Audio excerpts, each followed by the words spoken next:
Hello, everybody, and welcome to the second Draw with Riot. I'm Riot Kai, your friendly community manager, and I am joined by the super talented Paul Kwon. He is one of our senior concept artists at Riot Games and is going to be creating something super special for you today. So, Paul, why don't you tell me a little bit about your background at Riot and how long you've been there? Hey everybody, my name is Paul Kwon. I go by the name art handle Zeronis, and I've been with Riot for almost 9 years. It's gone, yeah, it's been a long time, but yeah, I'm a concept artist there on Champion team right now. Yeah. Amazing. And you've worked on some super exciting projects. I know that you were part of the KDA skin line and also recently working on Spirit Blossom. So, which Spirit Blossom champions did you design the concept art for? I've only designed one skin for the Spirit Blossom, actually Yone. It's his launch skin, and the other contributions that I made are for the dating simulation, the visual novelization game. Yeah. So I did Ari illustration, Riven, and also Yone as well. Yeah. Amazing. So we're going to be creating something magical on stream today, and I'm not going to give it away exactly, but I would really love everyone in Twitch chat to try and guess what it is that Paul is drawing for us today. It is in the theme of Spirit Blossom, but it's a little bit of a surprise. So I have some friendly people behind the scenes gathering your questions for Paul. So if you would like to ask a question, please leave it in Twitch chat. Alternatively, if you would like to ask on social media, you can do on Twitter with the hashtag #DrawWithRiot, and I will be gathering all those questions and asking them to Paul. So as you'll be able to see on the screen, we have the drawing starting, and everything that you're seeing artistically here is done by Paul. So if you have any questions in terms of his process, how he goes about designing a skin, how he goes about starting a drawing, or anything like that at all, there's a few ideas of what you can ask him. We know how much you've worked at Riot so far and kind of what you did for Yone. What's your favorite concept art that you've done so far at Riot? Oh man, that's a really tough question. It's hard to narrow it down because I've done so many and I love every single one of them. Like they all brought like different challenges. That's what I love about it. Man, in terms of champion that I got to work on, and it was like 8 years ago since I, moved to Skins team and came back to champion team. But the last champion I worked on was Vi, and I think she was really fun to work on. Nice. And for the skin line, I would say it's either Corsair skin, the pirates, or Yeah. yeah, KDA. I know that's kind of like obvious answer, but yeah. It's a fan favorite though. Everyone loves the KDA skins. Like even when I'm playing and I see a KDA skin, I absolutely love it. And I think Spirit Blossom has definitely had that vibe as well. Twitch, feel free to tell us if I'm wrong Yeah. here, but I love the dating simulation. I think all of the Yeah. facial animations is so much fun. I really, really enjoyed going through all the spirit bonds, and we have more coming today, which is very exciting. So, in terms of what we're drawing here, I'm wondering if anyone so far has guessed who it is that we're drawing. I can see some in the chat. So, Paul, if you want to confirm what it is that you are drawing on screen for us today. Yeah, the character I'm drawing right now is none other than Jett from VALORANT, imagined in Spirit Blossom universe. It's kind of a crossover, which is really interesting. Yeah. Yeah, so I have to say straight off the bat that this isn't some hint hint, wink, wink, nudge, nudge, that there is going to be a Spirit Blossom Jett skin in the future. This is simply just us celebrating the fact that Riot Games is now multiple games and that we have the Spirit Blossom event. And we thought it would be a great cross collaboration to take something from the Valorant universe and turn it into Spirit Blossom. So you'll be able to see Jett in a new light. And I really hope that you guys enjoy seeing this drawing come to life. So in terms of you looking at Jett here and saying, hey, I want to make Jett look like she would be in the Spirit Blossom universe, how do you kind of go about planning that out in your mind and creating that as an artist? As someone with no artistic skill, I'm really fascinated by your process. So when it comes to like doing this like different crossover with like two different established like artistic direction, you know, the in terms of the look, it was really fun. Like I love doing that, and I didn't really dive too deep into it as normally I would in professional like studio. Like if I were to do that for like professional studio, I would like do very extensive researching and, you know, getting feedbacks. For this, I just had fun, so much liberty, and treated like a more of a tribute art. And like as a fan of my of both of the games, I kind of took like most of the Spirit Blossom, like what is established, like as you can see, like the coloring of the tealish blue and the pink. So, you know, putting those together with, you know, accents of gold, and with like a spin of like the Valorant's like really stylish, like modern and sci-fi outfit. Like that's what I wanted to meld together. That's what I had in mind, but didn't really restrict myself. I just had it like, you know, made myself just go with the flow and go with that zone, I guess. Yeah. Yeah, I really like the idea that even though art is something that you do professionally, and I know you create a ton of art in your spare time as well, that you can still just be rolling with it and not give yourself too many limitations, because this is just a really fun celebration. And I like that you've taken those pre-existing kind of themes that we've got with Spirit Blossom and then kind of ran with it. And I personally have seen this, and I love it. I think it's amazing, and I love that you've been able to take something with a completely different art style and make it into Spirit Blossom. So far the chat is loving it as well. We're seeing a lot of amazings. They are really enjoying it. So if you do have any questions, please do feel free to ask them again with the hashtag DrawWithRiot on Twitter as well, and we'll be able to get those over to Paul. So if you had to pick a favorite character out of all of the League of Legends characters and champions that we have, what would be your favorite one to draw? Favorite one to draw? Oh man, I wish I could give a clever answer, but yeah, obviously I would say all the League of Legends, like I guess Ahri. Yeah, I had a feeling you were gonna say I've done so many of Ahri skins, and yeah, I even did like a fan art of her to the point. Yeah. Oh, nice. But there are too many, so it's hard for me to choose. So I just like chose Ahri because, you know, I've done so many skins of her. Yeah. Yeah, I mean, Ahri is a good one, and I think there's a lot of amazing skins. I personally love the Arcade skin line. I'm a Sona main, so I love Arcade Sona, and I love Arcade Ahri. I think it's amazing. Yeah.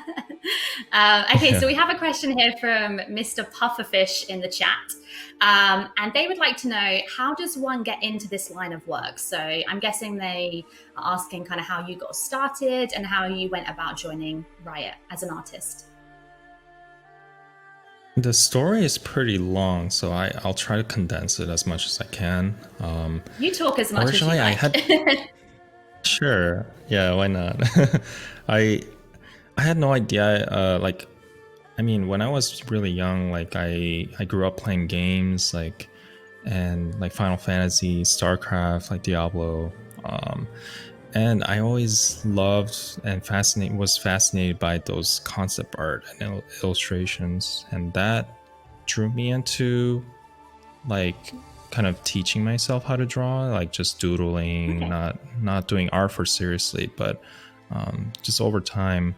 And I didn't know this was like an actual profession, like feasible profession, I guess. Yeah. And I went to university in Arizona, studying, like try to study computer science engineering, like programming, but did not work out. Oh, wow. It's completely opposite of what I'm doing now, and I have so much respect for them. I cannot do it, but they didn't really have a game or movie like concept art like field. So the closest thing was the product design, like industrial design, like designing like phones, shoes, all like physical products. So that's what I studied. But it didn't really work out for me either. Like, so what happened was I decided like I'm gonna try a school in Pasadena in California called Art Center, and I prepared a portfolio. But yeah, I got in. They had the actual program there, the concept art. So that's what I studied. I ended up not like graduating. I just went straight to Riot. Like I got a job offer there. So how do you get into this field? Like, I think the short answer is just have a portfolio ready online and expose yourself and constantly put up your best work, and be part of the community, and connect with people. Show what you have, like what new stuff to show, interact with other people's posts of their own art, and give each other feedback if you like. But yeah, having that kind of like being part of that community and showing your own work portfolio really helps, like professionals like see it, and possibly consider for like a future opportunities. Amazing. And I know that you personally have an art station. So do you think art station is a great place for people to upload their work? As Actually, a resource? Awesome. Of Cool. So all the social definitely. media, our station's good. Awesome. Cool. So we have another question here from Opaque Heart. How do you choose between going straight to drawing with colors by making shapes versus starting off with sketches and line art? It's a really good question. I recently adapted this kind of way of the art, creating an art, and this process of like blocking in and without relying on like rough sketches or clean line drawings. It's kind of refreshing, and for some reason it works for me. I wasn't able to do this as well before I transitioned into like purely line art, rough drawing, clean line art, like masking color underneath, and keeping the layers very organized. I did that for a long time, like few years, and even did that for like Star Guardian, like concepts, like nice. And I did that for Spirit Blossom, obviously, because it's kind of like an anime style, so it was perfect for that project. But during KDA, I just went straight to blocking and color. It just felt more organic and non-restricting, I guess. And that allowed me to iterate fast and freely as I got a lot of feedbacks. It was a lot easier for me to like mold and deform, change the designs on the fly. Because after I did like a line art and doing that for a long time, it actually changed my mentality and how I approach like tackling the art, and having my thinking process has changed a little bit, and that actually helped me paint better. And that's why I think when I finally did something like this, as you see here, like blocking in and doing color straight on like that, it's a lot easier for me. I think it's awesome that as someone who is a super talented artist as you are, but have been at Riot Games for so long, Thank you're you. still learning and growing. And I think that's Yeah. something that I have a lot of artist friends in the games industry, and they're constantly like criticizing their work and learning and growing. I think that's something that artists kind of Yeah. have, that they never think that they're the best they can be. They're always trying to get better. So it's great that you're still, fine tuning your creative process, which I think is really cool. Yeah, having that drive is, I think, part of what is really fun being an artist and being someone creative. Just constantly trying to get better, trying to see what's new out there, any better solutions, and like observing other artists like that are super talented and seeing how they approach their like creative process like that. It's very fascinating and motivating. Yeah. Oh, awesome. Cool. So we have another question, which is a kind of similar sort of topic. So Arena Quinn says, what advice would you give to someone who would like to become a game artist one day? They also said, nice concept, by the way. So we're throwing in that compliment there, which I think is the overall opinion of Oh, Twitch thanks. chat right now. So yeah, specifically, if Yay. you could give someone advice to go straight into kind of game artists rather than the route you kind of took.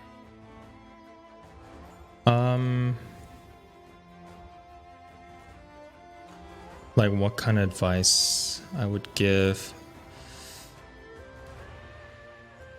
I know it's kind of generic to say, like it's all about mileage, because it does take a lot of practice and trial and error and learning from that. I think the fastest way to learn an art, and this is me trying to go back in time and tell myself, being, because artists, like we have some sort of like the personal like expressive, like we want to be very expressive with our art and kind of stand by it, and it's good to kind of let that go and let ourselves be open and visible, well, kind of vulnerable, I guess, in terms of like what is our weakness, getting feedback from like the artists from in the community. That's always awesome. Like I have artist friends who are in the community, like in Twitter, sometimes they message me privately and say, oh, this is what I'm working on personally, what do you think? And I'm like, this looks so awesome, it's great. But he's like, yeah, be honest, I love to get your feedback on it. And I got so much respect for him, and I feel like I didn't do enough of that in the past. So yeah, being open-minded and let yourself be free from that rigidness of like, oh, this is my art, like I'm expressing my own style and stuff like that. I think it's really good to have that mentality, and it helps you grow really fast. Yeah. That's great advice. Do you think it's quite difficult to get constructive feedback on a certain style, but also developing your own style as an artist? As I know, as you said, having your kind of vision is one thing, but getting better and updating your techniques might be another. Do you have any advice for kind of staying true to yourself, but also improving at the same time? Yeah. I guess that's really up to the artist to take and leave the feedback. Like generally what I like to do is like personally, I want to experience something new, something that I haven't done, because I don't think I did enough of that in the past. So discovering a new technique and new style to try out in my own personal style and my process it's very exciting for me. So personally, like I look out for that and like really encourage that. Yeah. Cool. So in terms of what is going on right now with Jett, as someone who is not an artist, and I shared a personal story with yourself of one time where I tried to create some art and it went horribly wrong. What is it that you're currently working on in the drawing right now? So I've seen that you've mostly blocked out kind of the actual shape and all the colors and laying that down. Can you talk me through a little bit about what you're doing? Yeah, so right now I'm just like blocking in and just keeping everything very loose. but at the same time kind of clean enough for it to be legible. Like, and I'm constantly like zooming in and out, and I try to get in the habit of doing that because I want to build everything all together, like cohesively, and not just tunnel vision on one thing. And I've made enough mistake to learn how not to do that. But yeah, like I'm kind of like right here, like the collar area, the gold trims, like I'm adding a little bit of the volumetric and like contrast, like indicating the material and giving like the visual communication what that material is made of. And definitely. Yeah, it looks like I'm adding like, I do add a bit of a colored highlights to it. Like I generally don't like just relying on values for color. So like adding, you know, like light desaturated colors. I tend to add some sort of like hue and tone, you know, color to anything. Like even the darks and the lightest lights. Like I try to implement some color so it doesn't feel dry and flat. Yeah. I want to make it feel rich and pure. So like you can see it here in the gold knuckles and the articulated finger area. Like even the shadows are very warm, almost going to like an orange, but you know, controlled. And highlights are going a little bit cooler tone, like towards the greens. So yeah, that's something I've been using a lot, and I'm having a ton of fun, like mixing colors a lot. Yeah. It's cool, as you said, like I can see where you're zooming in and working on a detail, and it's really easy to kind of get laser focused on one area, like her hand or her collar, as you said. Yeah. But then when you zoom out and you kind of see it all pulled together, like every time you zoom out, I'm like, wow, like it looks so much better, like every time. I'm glad you noticed that, and to kind of add to that, like my mental state or thought process, like as I was working on that hand, was okay, I'm gonna keep it as loose and, you know, make it work with the rest of the image. But like on the back of my mind, my bad habit is saying, I need to make it perfect. I need to make it very refined and, you know, super polished. Oh my God, it's not good enough, you know? Like, so I'm trying to find balance, and I'm trying to not get, you know, like tempted to do that. Yeah. Do you ever find that you'll have like a favorite part of a drawing, and you'll say, for example, here, like you may focus on her gun, and then you have like this really amazingly finished gun, and then you zoom out and nothing else has been worked on? Do you find that, or do you kind of hop around a lot? Like favorite part, like in terms of this one, I mean, it's normally the face. Like I because I'm so passionate about like making the face look really good, like because that tells so much personality and so much about the character. So that's why I do a lot of like portraits. Like I'm like, I want to just focus on that, and maybe too much. Like I do too many portraits, and make sure the hand is not in the frame. Hand is always really hard to draw. So like I'm one of the like very lazy about that. But yeah, definitely the face. And in the past, I would start with the eye and then somehow create the entire body, like branch it out and create the entire character out of it.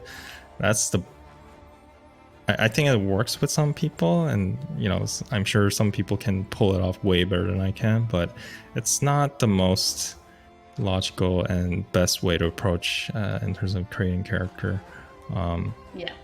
But yeah, now I kind of train myself enough to let's save the best for last, best for maybe, you know, 80% of the way through. I'm gonna work on everything else and make sure, you know, everything, the whole image works cohesively.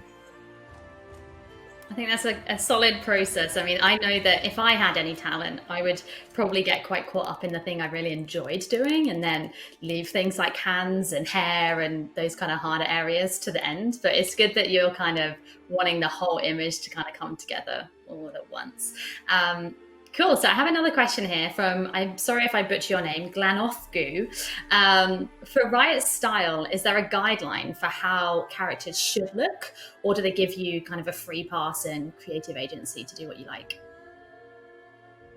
That's a really good question. I would say, and this is me speaking personally and not for the whole team, because Riot is made up of so many diverse different backgrounds and how they grew up, like I mean, with the styles and the influence of like what they love, like growing up. So it's pretty diverse in general, and that I think shaped the style of League to be very diverse as well. But at the same time, what brings everything together cohesively is I think that's the way it's presented in the promo, the character designs and styles. Also, like the in-game, once the models are in-game and it's beautifully textured by 3D artists, and the way it's animated, and sound effects and all that. I think that kind of established the League's look. And personally, I think Fortiche is the studio for Fortiche in France. They did a really amazing job, like really like polishing like what was existing styles and like iconography of the characters. Amazing. I think that's great to know. Hopefully, it's cool that there's so many because it's it's a good question. Sorry.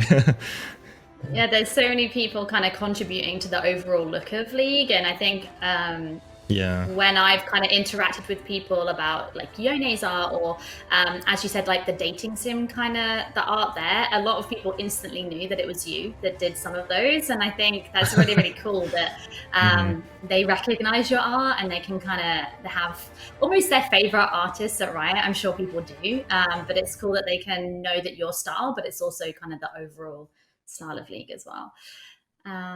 Cool. So have another question here, more about you, which is great because we want to know everything about you.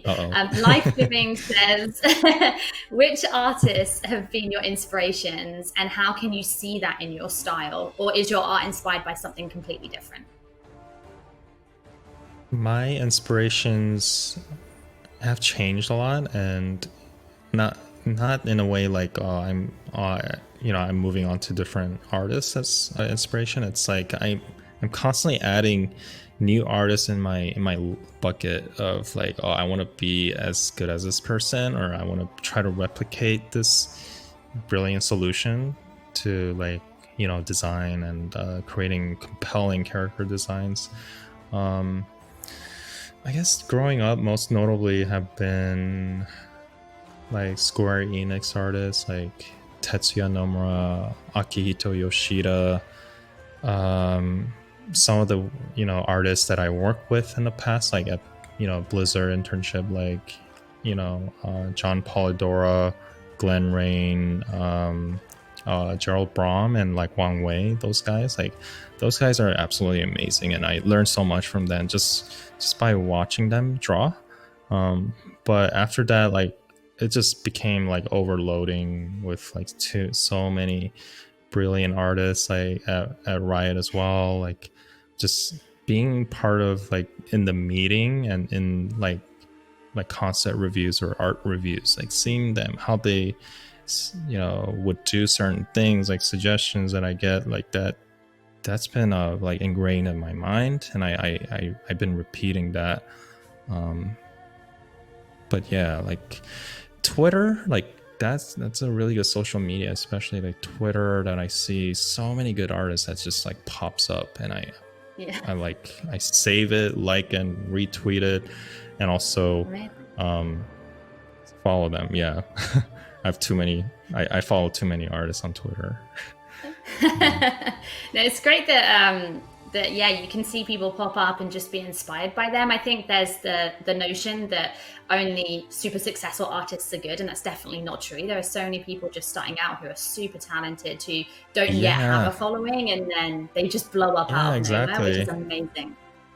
Yeah, they have like, it's just out of nowhere. I don't know this artist, but they're amazing, and they just started. They must be really young too, and straight out of school. Just that's very inspiring too. Like nowadays, the resource of like free education is so like, you know, vast, and it's available everywhere, like on YouTube or like Twitch stream as well, right? Like you can see so much, you can get so much information there, and people are picking up like how to do art really well. I think it's awesome that, I mean, people now, like even watching you be able to create this, it's awesome that you're able to share your process. I think it's really cool that people can watch this piece come to life and hopefully pick up some tips on how to improve their art, or just even learn. For me, I'm just learning about art because I can't draw a stick person. So for me, I'm just sat here like amazed. I'm sure so cool. I'm sure you're really good. I'll draw you a stick person after the stream, and you can review it for me. Deal. And let me know. That's good. So I'm looking at Jett now, and I'm seeing that you're putting down kind of a lot bigger highlights. I've seen some kind of more bolder lines as well. It's come a long way. So what is kind of your main focus going now? So I'm kind of like focusing on a little bit of, you know, adding a bit more visual communication, visual details to show what it really is.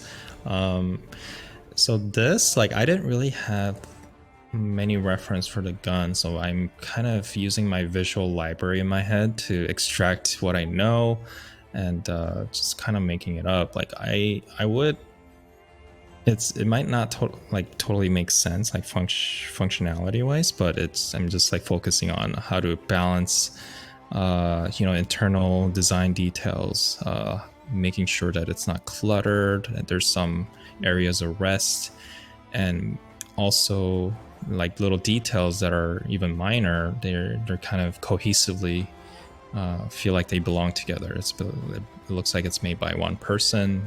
I think that's the biggest thing that I try to focus on when it comes to designing, establishing like design language, and finding that one really good like iconic visual shapes, and try to repeatedly you know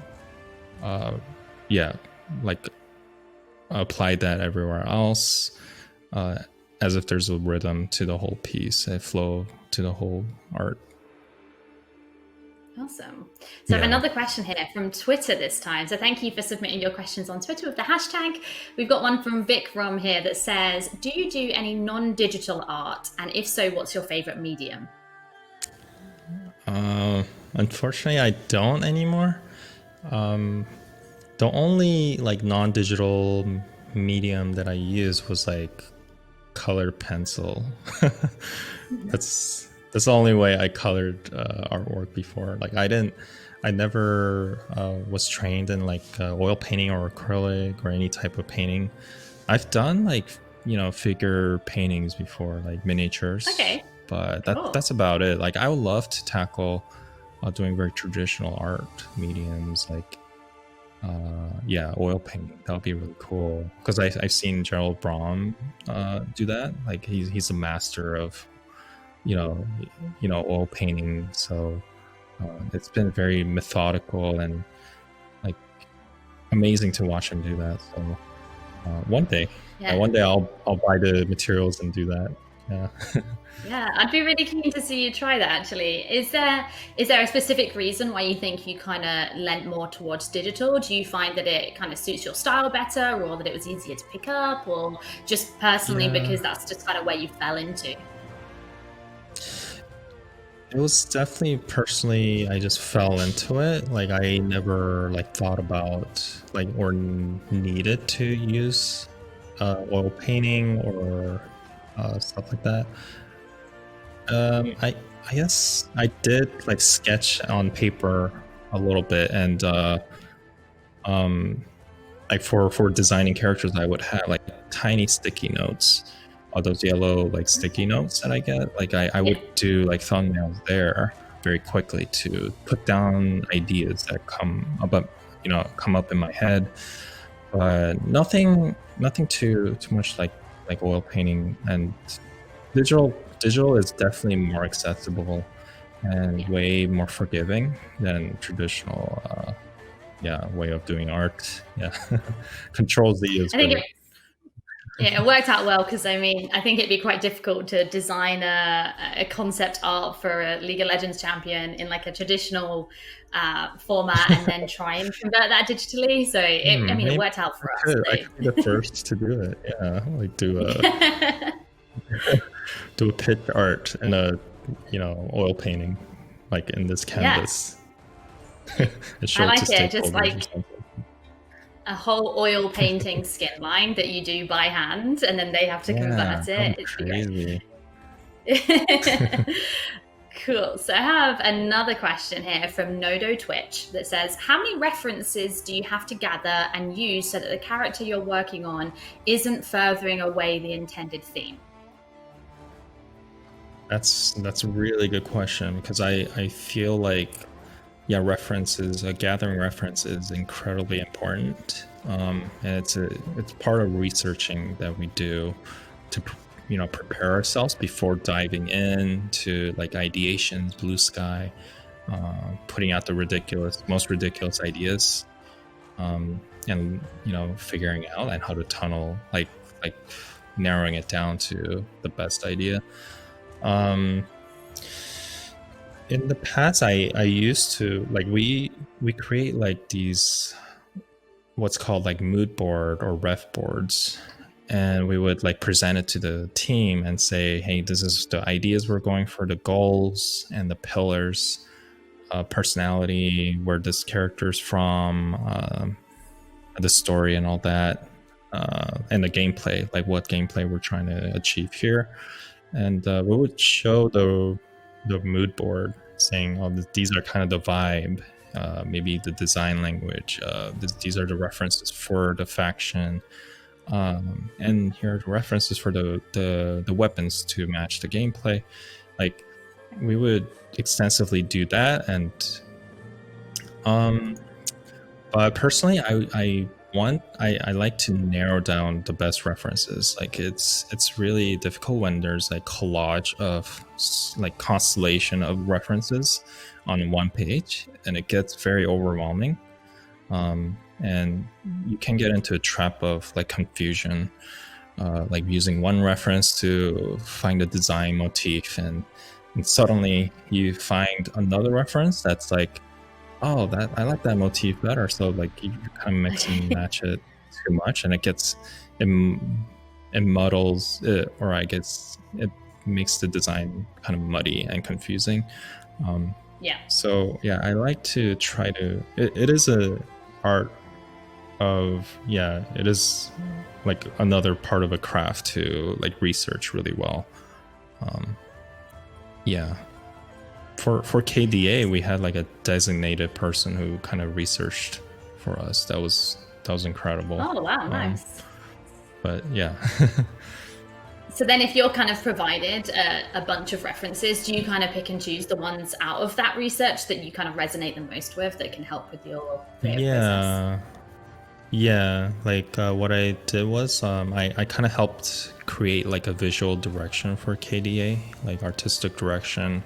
So what I did was like get into the meetings, talk about what works, what kind of fashion direction we like, and visual motifs, like more of the diamond shapes, and how the material could be treated. Like the material, even if it's gold, it's not just a standard gold. It has like iridescent quality to it, because the idea was that they're constantly on stage and hit by multi different colored lights, and it's always lit like that and reflected that way. So we wanted to give that shimmering and prismatic look to it, and that that was all included in like that like mood board, like artistic direction, like guide that we create, and it helps like align everybody together.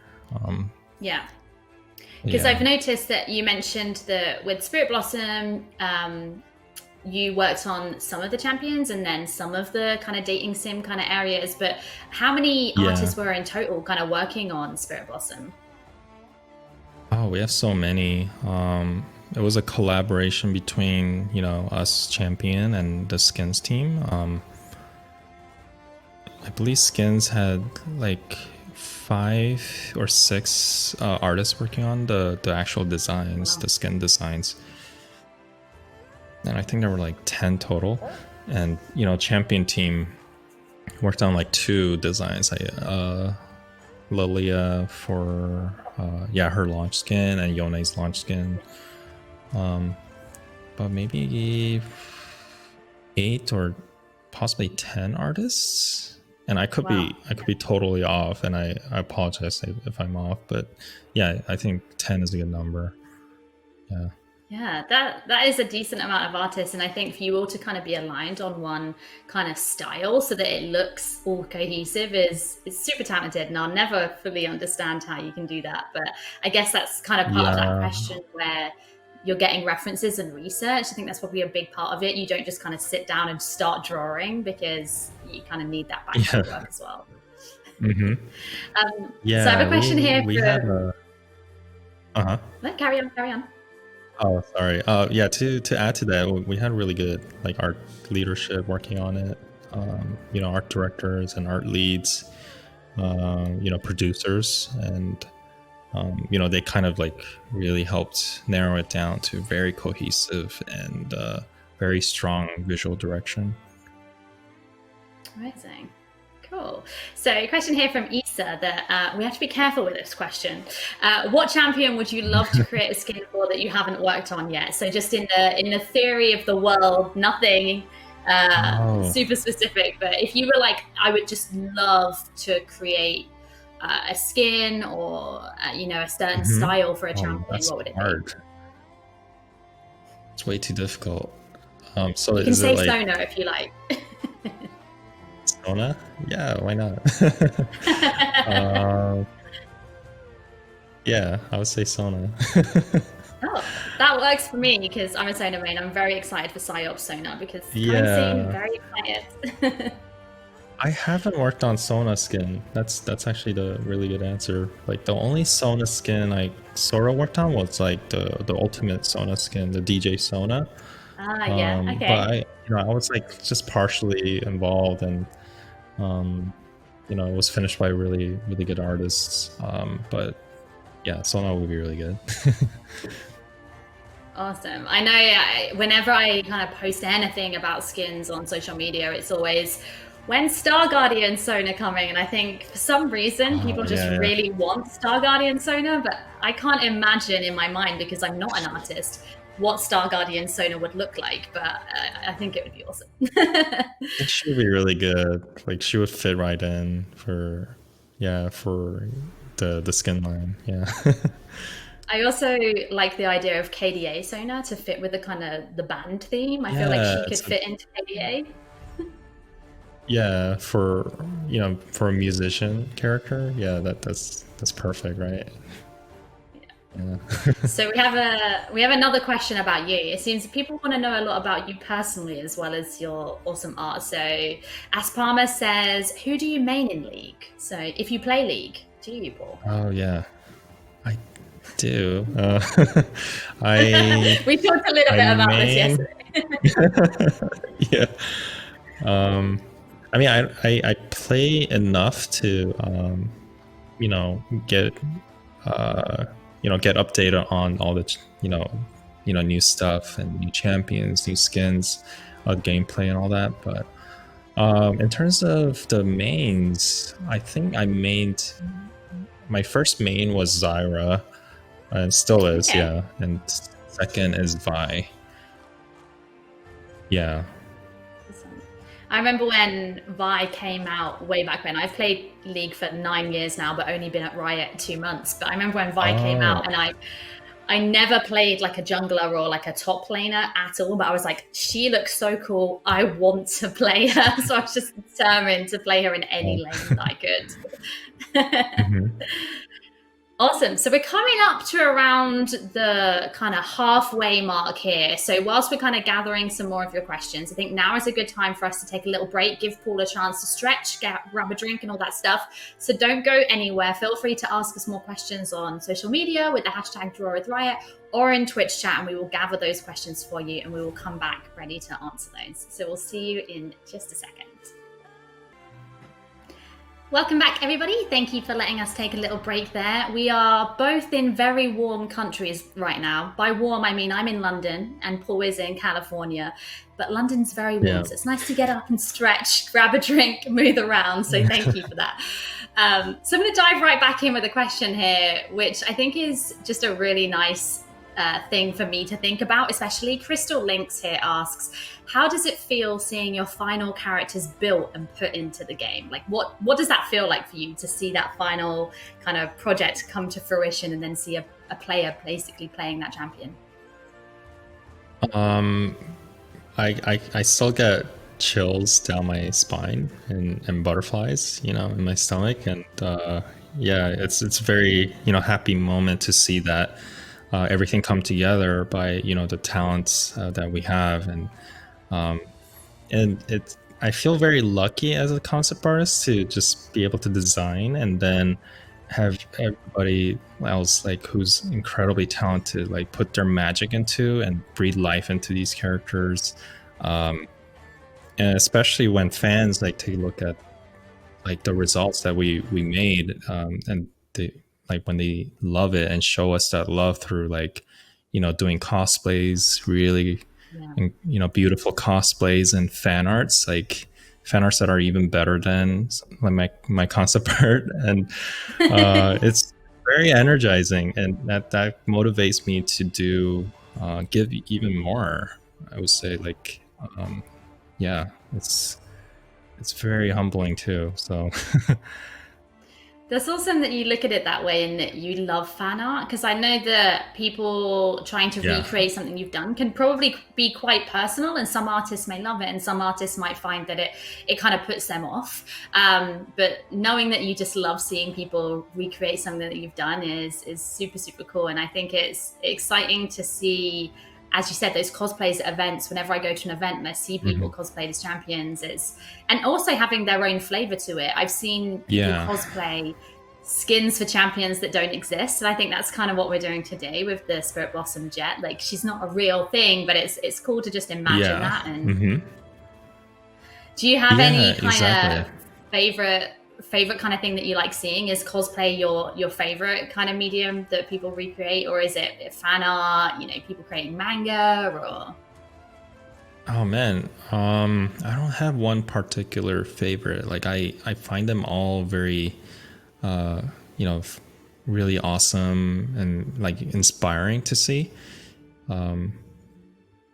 Taking what's existing and putting them in a situation that feels aligned with the character, but we haven't explored yet. That little comic strip is always really fun to see. Yeah, and Awesome. seeing cosplays, seeing characters come to life, that's always it's really cool to imagine that come yeah. Yeah, no, definitely. I love cosplay, and I've seen some amazing cosplays happen, even kind of with the world in quarantine, just seeing people pulling things together, especially for Yone as well. As soon as Yone got announced, and with the kind of teaser, Kin of the Stained Blade, just seeing people already kind of making his mask and doing the bandages, and I love that so much, and I'm sure it's very exciting for you as well. Yeah, definitely. Yeah. So another question about you and kind of your process. What kind of music do you listen to when drawing, if you do, and kind of what helps you get in that zone? I'm sure at the moment, with us both working at home, even though we work in different fields, it's interesting to not be in that buzz of a campus and an office. So how do you kind of focus into drawing mode? Yeah, music does really help with the creative process. It allows me to get into the zone, the rhythm Because like for me, there's always this challenge. Like my mental state sometimes changes. Like I think it might be same for other creative people, but like sometimes when I make like artistic decisions, like I become conflicted about it. I'm like, is this the right way? Like, so that can be very distracting, and to drown, like, to get away from that distraction, I kind of drown it out with like music. And usually the music that is kind of like appropriate for the theme. So, Okay. yeah. So like with KDA, like I would, because I was also kind of new to the new scene of K-pop. Yeah. I would create a big list and even hit up some people that are more expert in K-pop, like the more up to date K-pop. Like I would get like a playlist and I just listen to that while I work on it, and watch like music videos, and that helped me get into that groove and get into that mindset of, yeah, like even help create like the, you know, the design language, the shapes, um, all the all those decisions. Yeah. I think that's awesome because something I personally love is how all of the skin lines and themes in League of Legends all have amazing lore. And if those of you in the chat haven't read up about KDA or Star Guardians or Spirit Blossom, like there's always so much lore that kind of ties it all together. As I love the Star Guardians lore so much. So I love the skin line. I think it's amazing that even though you're focused on the art, you're still kind of immersing yourself in that process. And I think there's something really, really wholesome about that, that whilst doing things for KDA, you'll listen to K-pop. And you mentioned earlier about how the gold on the designs was never just gold, it was kind of iridescent because you're thinking about them being on stage. And I think even though this is for something in-game, just thinking about the whole kind of process is really, really cool. Cool. That's good to hear. So we have a lot of people asking about what software you're using for the artwork. So if you're able to, I would love to know, and I'm sure everyone in the chat would love to know kind of what you're using to create this. Yeah, I'm using the software called Procreate app. It's an app for, I think, iPhone users or Apple users. So this was on my iPad Pro. I also have it on my phone to draw with, with my finger. But yeah, this is mainly what I use now to do like professional work and personal work. Almost 100% now. I hardly ever touch Nice. Photoshop anymore. Yeah, fully converted. Everyone leaving Photoshop and joining Procreate after watching this stream. Yeah, it's a very powerful program. Very, very simplified. It's familiar enough. And the best thing is like you can go anywhere. Like you can take the iPad anywhere and work. Like go to a coffee shop if you want to. Like it's great. That makes such a big difference for me. Yeah, that's really cool. I think as we've talked a little bit about your process and kind of getting into the zone, I'm guessing your surroundings probably affect your artwork as well. Is there any particular place that you personally find helps you create art? Is it like in your home? Is it at the Riot Studios? Is it, you know, on a beach? You know, what is your personal favorite? I haven't gone to the beach to draw yet. I think that's a great idea. I'll put that on the list to do. It changes. Like I think changing location helps for me. I would say like I love to be surrounded by talented people at work. You know, like seeing other people what they do and just kind of vibe off of that. That's really good. Sometimes I do like having a focus time, and so like working at home helps with that. Like I'm kind of isolated and focused in this like creative bubble, and sometimes it really helps too. So it changes. Yeah. Awesome. Okay, so another question kind of about your journey here from Pascariu. Were there any points in your journey as an artist where you felt like you weren't good enough or kind of was in a funk? And if yes, how did you deal with that? Yeah, I deal with that all the time. So like going back to like that music question, it applies to this question as well. Like that kind of distracting mindset of like, oh, am I doing the right thing? I feel like I'm going nowhere with this. Like it's good to have that like self check once in a while, because it helps us like helps the artist like push further and try to look for like a better solution to certain things. um but sometimes it can be overwhelming, like the artist creative block that we go through. It can be very daunting, like, oh, I really don't feel it right now, I need to take a break, like I've been on this for too long. So if you're going through an artist block, and you're faced with a deadline, like you kind of have to push through. If that's the case, that's unfortunate. Yeah. Like you have to push through and get it done.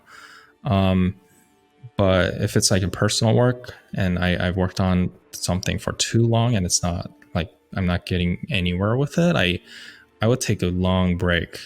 Like I've been in a sprint with like doing too much art, then I take a break, come back, look at it with a fresh eyes and perspective, or even longer break and do something completely unrelated to art. But yeah, like that music question, I find the listening to music really helps drown that out, like really get in that like excited uh mindset and just get in that rhythm of putting the brushstrokes down and just go with it. Yeah. Helps me a lot. Do you find that we talked earlier about how you feel with getting your characters kind of in the game and anything that you've designed, kind of seeing people play it and it gives you butterflies.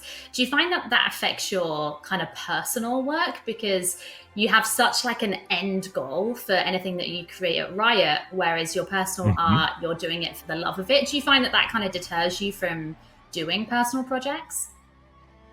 No, I don't think so. It's a good balance. Like personal work helps me, like explore without like any worries or any like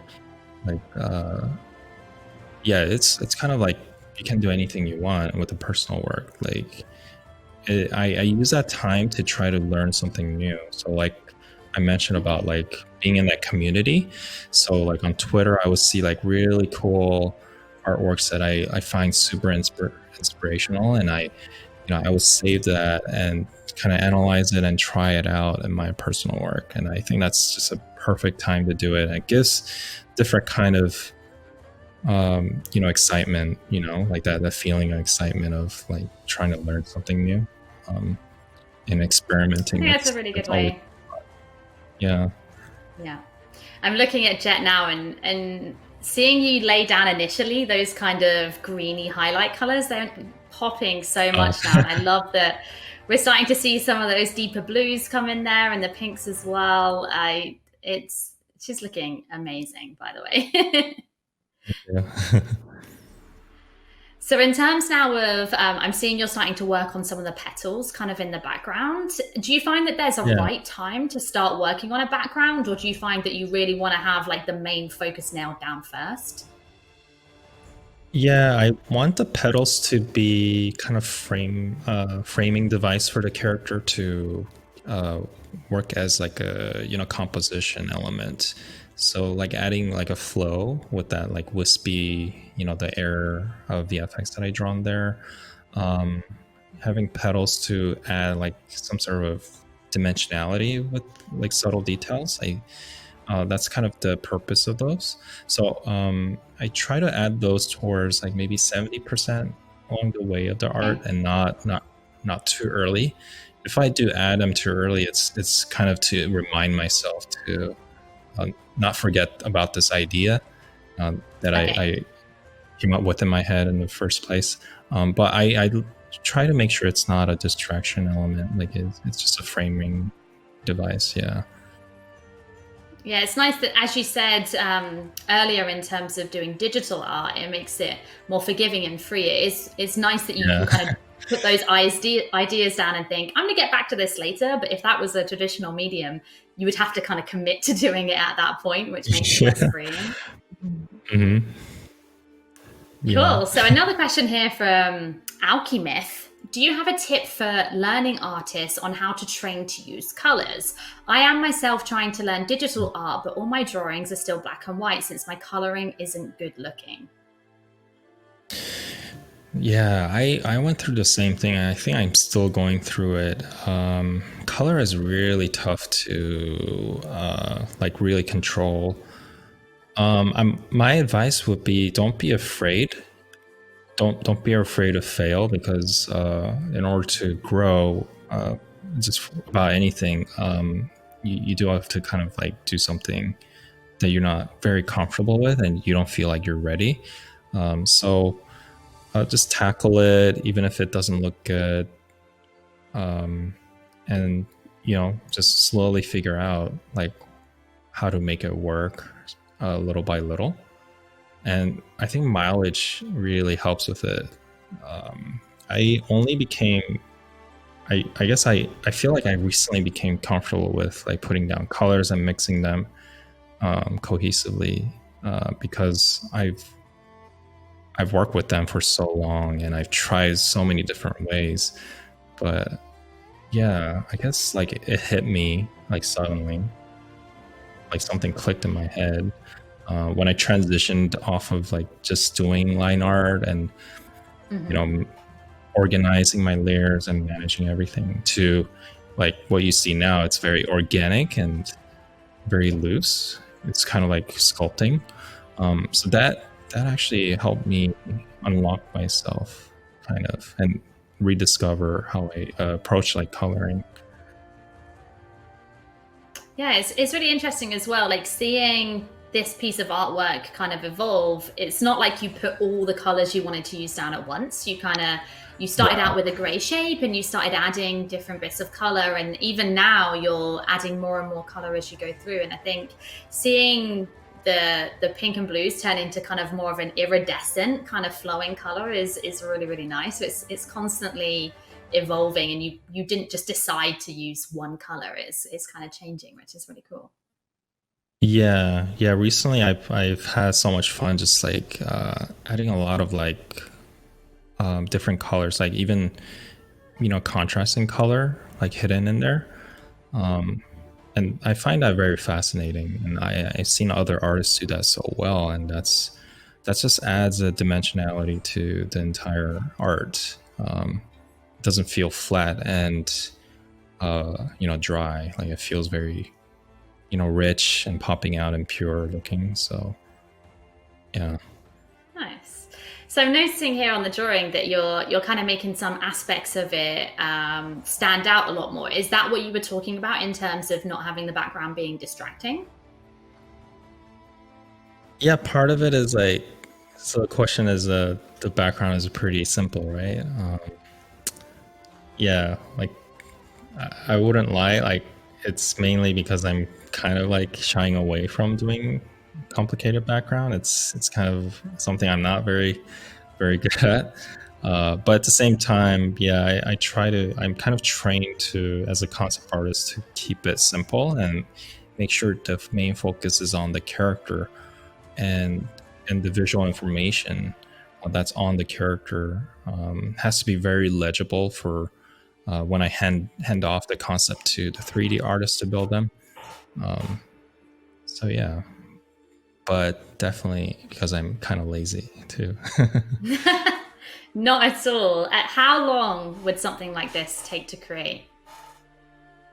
I think this one took about 5 to 6 hours, and I'm looking at it now, and I feel like I want to revisit and change certain things, but it's slightly unfinished. But Is that like a curse of an artist, kind of always looking at your work and thinking, oh, I could have changed this, and since I've done it, I've learned this new skill, and never knowing when it's done, really? Yeah, it's never done. It's all about like when to walk away and be like, oh, this is ready, and when the producer says, oh, okay, this is good enough. You can stop now. This is awesome. That they're there to remind us not to go too into it. But like with my personal work, I like in the past I would get so like narrowed down and tunnel vision into detailing everything, which is fine. Like but I came to learn that it's not really about that. It's about the whole piece, like the entire image, how it works, and what it's trying to do, like emotionally, and in terms of like telling a story. And it works with the character as well. It's not just for illustration and certain moment of time frame. You can tell a lot of stories with like the accessories and how they wear their outfits and their hair, their facial expression, subtleties, and all that. So yeah, I think that matters. Awesome. Cool. So a question here for, I guess, kind of how artists at Riot work. Poseidon's Light says, how closely does the skin design team work with the site client and other media design teams? And how does the whole collaboration in the project work? So I'm guessing, I know that on the Champions team, like, would you do the concept and then you hand it over to the 3D animators? How's that process kind of go about? Yeah, that's basically, to simply put, that's how it works. Like, and it's not just the artist; it's a lot of other disciplines are involved, like even non-art disciplines, like narratives and designers, gameplay designers, producer to like help like spearhead the project, help it, help set the goals and pillars of the champions or skins. And that's how we align ourselves and be part of a collective of like super talented people trying to create the best thing. And once we have a very solid idea, that's when we go into like pre-production and we hand it off to production artists, like 3D artists.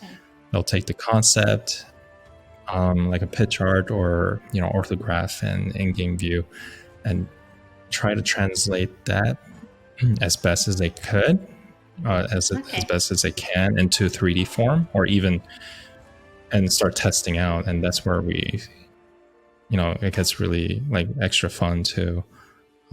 Like it gets rigged up, the skeleton gets put into the character after the model is made, and animator takes the rig with the skeleton and just starts to move, putting the life into the character.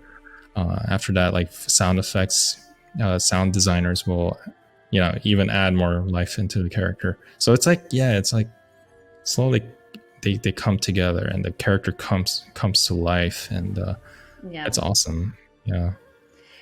I saw a video posted on Twitter, I think it was yesterday, about Thresh being animated, Spirit Blossom Thresh, and all of the cards and the way that they like pivot and like fly around. And I just thought, wow, like not only has someone drawn this incredible art, but then they've turned it into something 3D and then added that complete new breath of life to it, which I think is awesome. Yeah, I'm also blown away by that. I did not see how it was done, and seeing it in that perspective was like mind-blowing. Also, I did mention this during our rehearsal, but you are paying the cat tax right now. One of your cats has very kindly joined us. I was hoping this would happen. Hey, she's Remy. She's like a year and a half years old. I rescued her a year and a half ago from a shelter, along with her buddy, like best buddy. He's an orange cat. He's in the other room right now. He has a cone around his neck. He went through surgery over the weekend, but he's recovering really fast. But yeah, they were best buddies. So I was planning on just getting one, but I was like, oh, I gotta get both. They're too perfect for each other. So yeah, it's very cute. I'm glad that they're gracing us with their presence, because I think it makes the stream even more awesome. So, in terms of that process where you're creating a concept and then you're handing it over to someone else, is there any kind of feeling of like it's difficult to kind of let go and trust that someone else will kind of bring your character to life as you imagined it? No, for me, I feel more sorry, I guess. You're like, please make it better. you know, uh, take what I try to make based on like incredible feedback. I'm like, all right, I'm gonna hand it off. I think it's good enough, but hopefully you like it and make it better. Yeah. I think there's something like super humbling about that, that it's that imposter syndrome, right? That you mentioned whenever you're kind of creating anything and putting it out into the world, you Yeah. don't know how people are going to react. And Yeah. I think that's something that's really awesome about Riot is that everyone is empowered and kind of like the champion of their craft. So I'm sure so many people at Riot look at your art and think, I hope to be as good as you. So I'm sure it's not one-sided on your point of view at all. Yeah, it's definitely very empowering. That's one thing I feel very lucky about it. The company that has created such a compelling game and experience, like, and letting me being part of that like big creative process, and trusting me with that task, like, I feel, yeah, it's pretty unreal. And like when it comes out and seeing people react and seeing everything that we put in, all the hard work and like the best effort, and seeing that they can tell that we had such a fun making them, it's awesome. And yeah, fan arts and cosplays, like that's the best reaction we can get. Yeah. Nice, awesome. I definitely can relate. As a new writer of only 2 months, I get that feeling. But from a community management influencer kind of point of view, it's really awesome to see firsthand fans loving things. And we wouldn't be anywhere without concept artists, right? If it wasn't for you guys, there wouldn't be a game at all. So I think it's really, really cool. All right, moving on to more questions. I have a question here from Victor Anderson on Twitter saying, is it more difficult or easier to make a skin for a non-human character since they might not have the clothing element to work with? It could be, it can be tricky, but also it could also be like easier. Also, like, I mean, at least for me, I find it a little bit less forgiving, or I mean more forgiving, sorry, I would say, for like more creature-like characters. Yeah, it's hard to like think of an example, but yeah, because the human characters, especially like more, characters that are more subtle, like all about subtleties, like Lux or something, like she's really challenging. Like ultimate elementalist Lux is an example I would give. Like I remember like working on like 10 different elemental forms for her and dreading like, oh man, we've never done this before.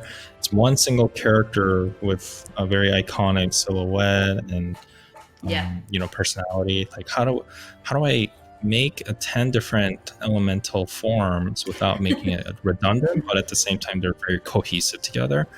So that was like an incredible challenge, and I had tons of fun along the way and got tons of help along the way.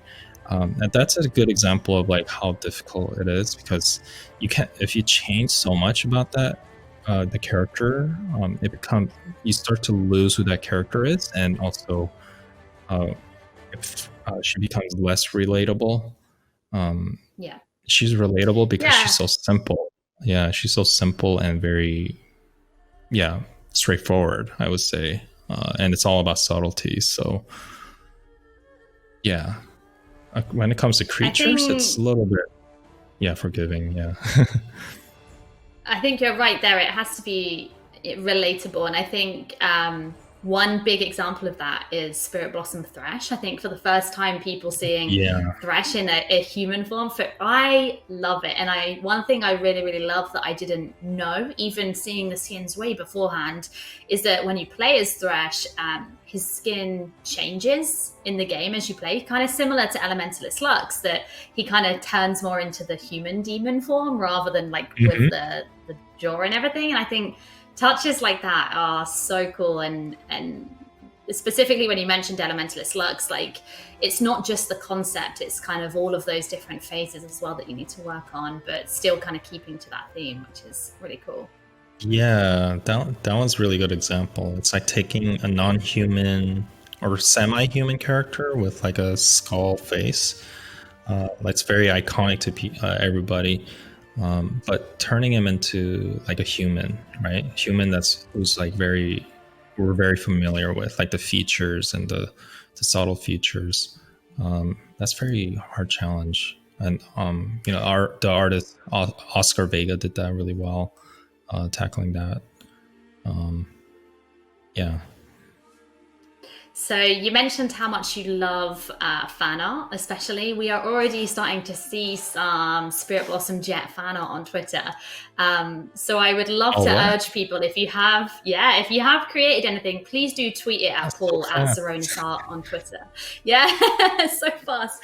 So Oh my god, VMAT I has can't wait already to see submitted him. something. Oh Yeah. man, can't wait to uh, see him after this. yeah, please do tag Paul on Twitter because, as you heard, Yeah. like he loves your fan art. He would love to look at it and interact and help you guys out in terms of all of that good stuff. Oh my So god. yeah, please do keep Okay. sharing. That'd be amazing. So we've actually been Mhm. doing, as you know, Paul, we've been doing a manga contest as well. So we've been starting getting some kind of Spirit Blossom Oh, theme cool. manga entrants, which is super cool. And I am so That's so cool. excited every day, like seeing more people kind of take the League of Legends lore and the Spirit Blossom style and creating their own manga as well, which is awesome. Yeah, expanding that story, like areas to tell stories. I love seeing that. Like seeing the characters interact with each other in different ways. I mean, we never imagined. That's so fun. Yeah. Yeah, I think a lot about like the artwork that you create. It's not. This sounds super cheesy, so please tell me if I'm being super cheesy.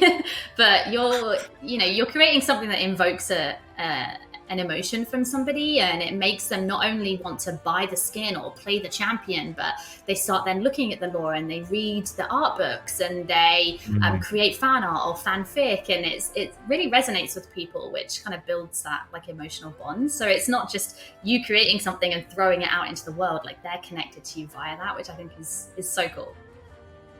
Yeah, it's like a pinnacle of excitement, I would say. Like when someone really appreciates like a creation and they do their own take on like reimagining characters or like putting them in the like a really cool story perspective like that. That's amazing, and I know that also inspires me. And yeah.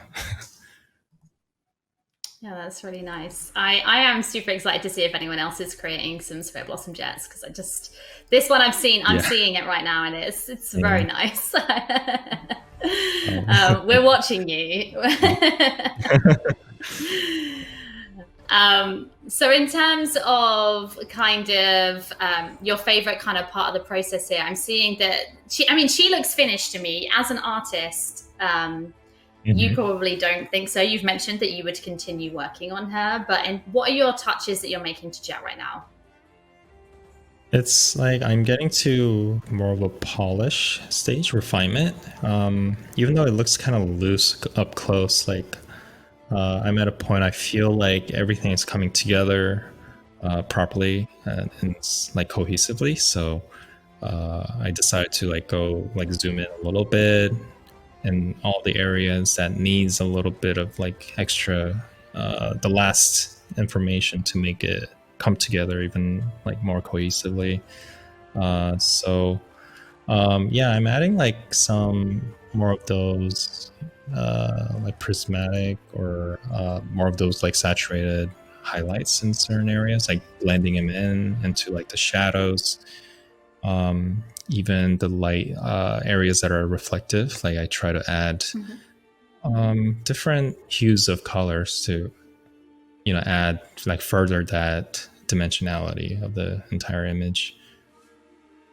So like I'm constantly zooming in and out and trying to, look at it in the like zoomed out, like, oh, where can I go and zoom in and, bring it up to a more polished state.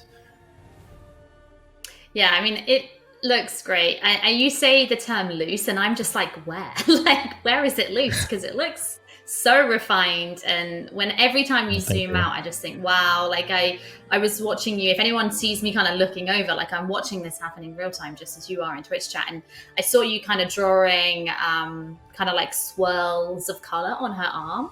And then with you zoomed in, kind of doing that. And when you see it, pan out and how much detail that kind of adds, it's really, really cool.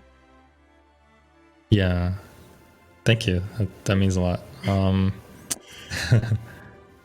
So I have another question here from Out of Mana Studio. So they're saying, as an artist, which aspects of character design should I focus on?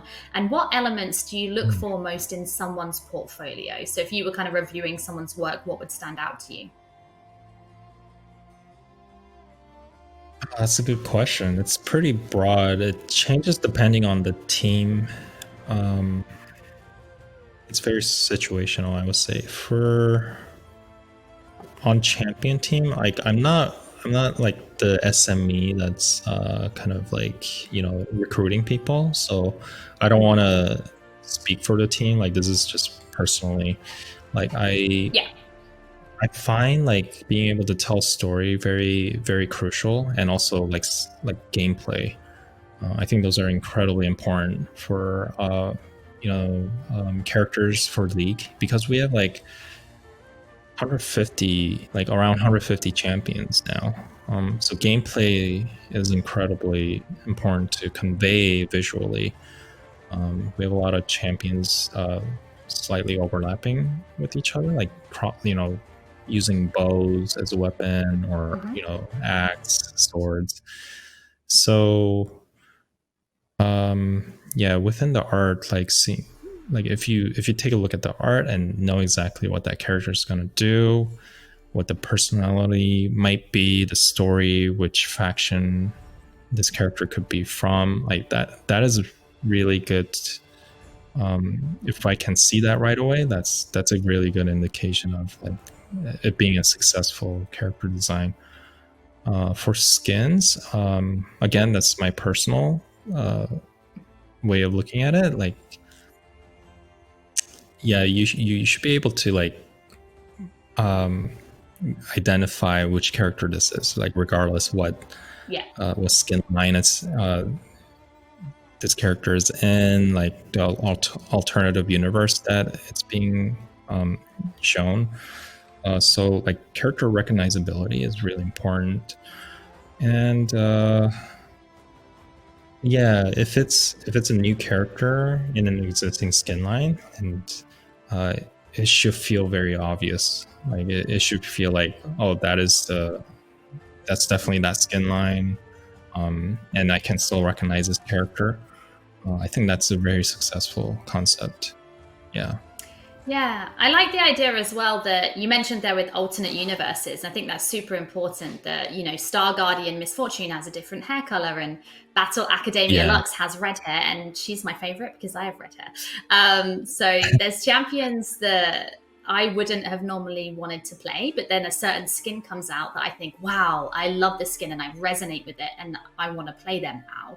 And I think that's really cool that with the different universes that we have, you're able to explore that, which is like KDA, them just all being in a K-pop group, which is super cool. So I have another question here in terms of your process. So this is from Duxter. Asking from the perspective of a concept artist, how do you settle on a design for in-game concept art? I've recently started doing similar things and found it very confusing. So earlier we talked a little bit about the research that kind of goes, but how do you kind of then settle and make that final decision on the direction? So like doing an in-game concept, doing an in-game concept is very important for our game, because like that's mostly how we see the characters portrayed, and how they instantly react to our controls, gameplay controls, and being able to see what they do and visually like recognize them in any moment of time is really important. So we take readability pretty seriously, and even though we might not create a design in that perspective right away, we keep that in mind. Especially like artists that are a little bit more experienced, they know exactly, not exactly, but like have a really good idea like what certain aspects of the design and the shape and how big it is, the detail management, like how it's going to translate into the in-game perspective. But even then, we require, or we try to like finish the design by testing it out, by doing the in-game concept, in-game rendering with the Summoner's Rift background in there, to test out, is this character recognizable in the skin line? For champion, like is this character conveying all the things, like the gameplay, like intentions and stories. Yeah, it's important. Awesome. Yeah.